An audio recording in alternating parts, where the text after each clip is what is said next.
گھر میں یہ بھی بتا دینا جا کے عورتوں کو کہ جو چوڑیاں پہن کے چھم چھم کرتی ہیں نا، حضرت عائشہ صدیقہ رضی اللہ تعالیٰ عنہا ایک مرتبہ ایک اپنے پڑوس کی ایک بچی تھی، چھوٹی سی بچی تھی، حضرت عائشہ بڑا پیار کرتی تھی، محبت فرماتی تھی، تو اکثر اس کو اپنے گھر میں اٹھا کے لے آیا کرتی تھی۔ ہوتا ہے نا ایسا کہ پڑوس میں کسی بچی سے لگاؤ ہو گیا، چھوٹا سا بچہ ہے، خوبصورت لگ رہا ہے دیکھنے میں، اس کو گھر کے جو گارجن ہیں، مین ہیں، انہوں نے بلا لیا، اس کو کھلا رہے ہیں۔ تو حضرت عائشہ صدیقہ بھی ایک پڑوس میں جو پڑوسی تھی، اس کی بچی کو منگوا لیا کرتی تھی، اس کے ساتھ اس کو گھر میں رکھتی تھی، اس کو نہلاتی تھی، دھلاتی تھی، پیار محبت کرتی تھی، اپنے پاس رکھتی تھی، کھلاتی تھی۔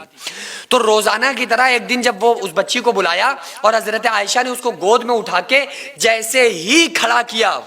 تو وہ چھن سے اس کے پیروں سے آواز آئی، چھن سے۔ تو حضرت عائشہ نے کہا یہ آواز کیسی؟ تو دیکھا اس کے پیروں کی طرف، اس کے پیروں میں گھنگرو بندھا ہوا تھا۔ گھنگرو جانتے ہیں نا بھائی، جو بچوں کے پاؤں وغیرہ میں گھنگرو باندھ دیا جاتا ہے نا، ہاتھوں میں اور پیروں میں گھنگرو باندھ دیا جاتا ہے، وہ جو چھن چھن چھن چھن بچے چلتے ہیں تو وہ چھم چھم چھم چھم کرتا ہے، تو وہ گھنگرو بندھا ہوا تھا۔ حضرت عائشہ نے کو غصہ آ گیا، آپ نے غصے سے آواز دی اور کہا کہ جاؤ اس عورت کو بلا کے لاؤ اور اس عورت سے کہہ دو کہ اپنی اس بچی کو اٹھائے اور اپنے گھر لے کے جائے، آئندہ سے اس بچی کو یہاں لانے کی ضرورت نہیں ہے۔ اب دیکھو غصہ بچی پہ دکھا رہی ہیں حضرت عائشہ، لیکن وجہ کیا ہے؟ تو جب وہ عورت آئی اور کہا اے سیدہ عائشہ صدیقہ کیا ہو گیا؟ آپ تو اس بچی سے بڑا پیار کرتی ہیں، کیا ہو گیا؟ اس بچی کو لے جانے کو کیوں بول رہی ہیں؟ حضرت عائشہ نے فرمایا کہ عورت تو نے اس بچی کے پاؤں میں جو گھنگرو باندھا ہے، کیا تجھے پتا نہیں ہے ہمارے نبی صلی اللہ علیہ وآلہ وسلم کو ان جیسی آوازوں سے سخت نفرت ہے؟ اس سے پہلے کہ رسول اللہ صلی اللہ علیہ وآلہ وسلم ہمارے آقا اس گھر میں تشریف لائیں، اس سے پہلے تو اس بچی کو اس گھر سے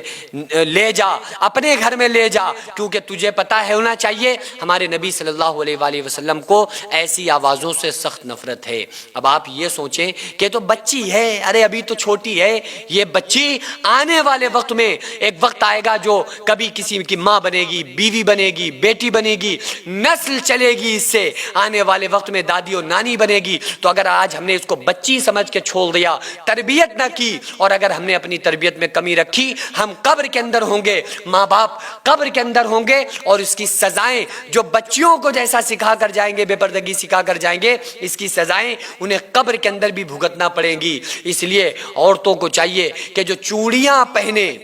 وہ چوڑیاں بھی ایسی نہیں ہونا چاہیے کہ کام کرنے میں آواز کریں، بولیں، لیکن اگر وہ بول نہیں ہیں تو اپنے گھر کے اندر محرم کے سامنے تو پہن سکتی ہیں۔ دیکھو یہ صرف بہانہ عورتیں کرتی ہیں، اور کہا جاتا ہے کہ شوہر کے لیے چوڑیاں ہوتی ہیں۔ ارے نہیں بھائی، وہ تو میک اپ شوہر کے لیے ہوتا ہے، ہوتا تو ہے، اللہ کے بندوں کرتا کون ہے؟ کون سی عورت دنیا کے اندر ایسی ہے جو خالص اسپیشل اپنے شوہر کے لیے کرتی ہو؟ چند، اور تو سب کی بات نہیں کر رہا ہوں،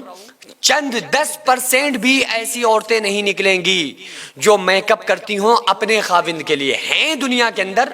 ہیں ایسی اللہ کی بندیاں، لیکن 90% وہ عورتیں ہیں جو مارکیٹ میں جائیں گی، پارٹی میں جائیں گی، شادی میں جائیں گی، تو ان کی حالت دیکھو، 2 منٹ میں،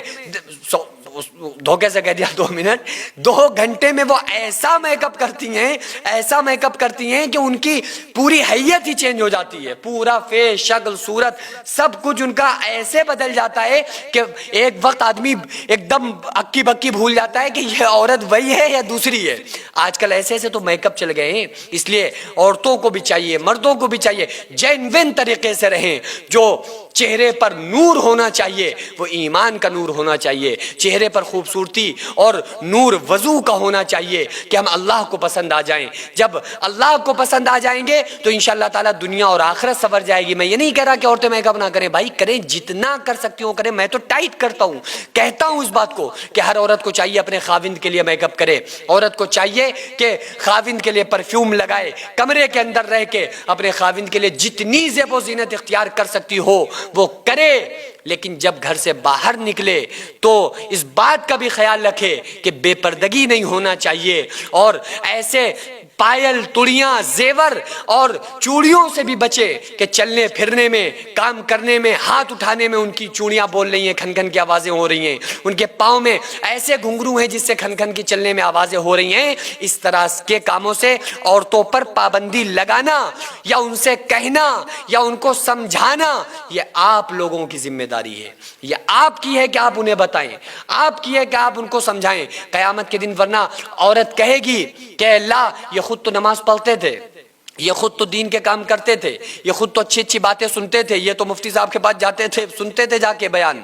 لیکن ہمیں نہیں بتاتے تھے.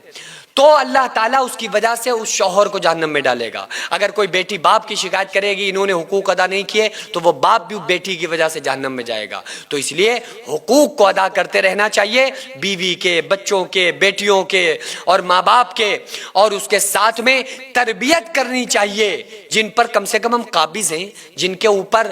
جن کے ہم نگراں ہیں, کم سے کم ان کی تو ہمیں تربیت کرنی چاہیے. آپ لوگ اپنے پیسے کی برکت اور طاقت دیکھیے, جو آپ تھوڑا تھوڑا تعاون ہر مہینے ان غریبوں کے نام کرتے ہیں جن کے گھروں میں چولہے نہیں جل پاتے ہیں, جن کے بچے بھوک سے بلک بلک کے سوتے تھے. الحمدللہ جو ہماری آغازیہ ویلفیئر سوسائٹی ہر مہینے ان غریبوں کو راشن دینا, ان بیماروں کا علاج کرانا, یہ تمام کام جو ہماری سوسائٹی کر رہی ہے, اور آپ کی ہوئی مدد سے جو ان غریب گھروں میں کھانا بنتا ہے, تو یہ صرف اللہ کا شکر ادا نہیں کرتے بلکہ ہم تمام لوگوں کے لیے خوب ساری دعائیں کرتے ہیں. تو اس لیے آپ سے گزارش ہے کہ ہر مہینے ان لاچاروں, بیواؤں اور بچوں کے لیے اتنے پیسے ضرور نکالیں کہ جس سے ان کا چولہا بجھ نہ پائے اور ہمیشہ وہ لوگ کھاتے پیتے رہیں, اور ہم تمام لوگوں کے لیے وہ دعائیں کرتے رہیں. تو آپ لوگ اس سلسلے کو جاری رکھیے. آپ اپنے نام سے, اپنے مرحومین کے نام سے ضرور زیادہ سے زیادہ تعاون کریں. اسکرین پر آپ کو جو آغازیہ ویلفیئر سوسائٹی کا اکاؤنٹ نمبر اور اسکینر نظر آ رہا ہے, اس کے ذریعے سے آپ لوگ زیادہ سے زیادہ مدد کریں.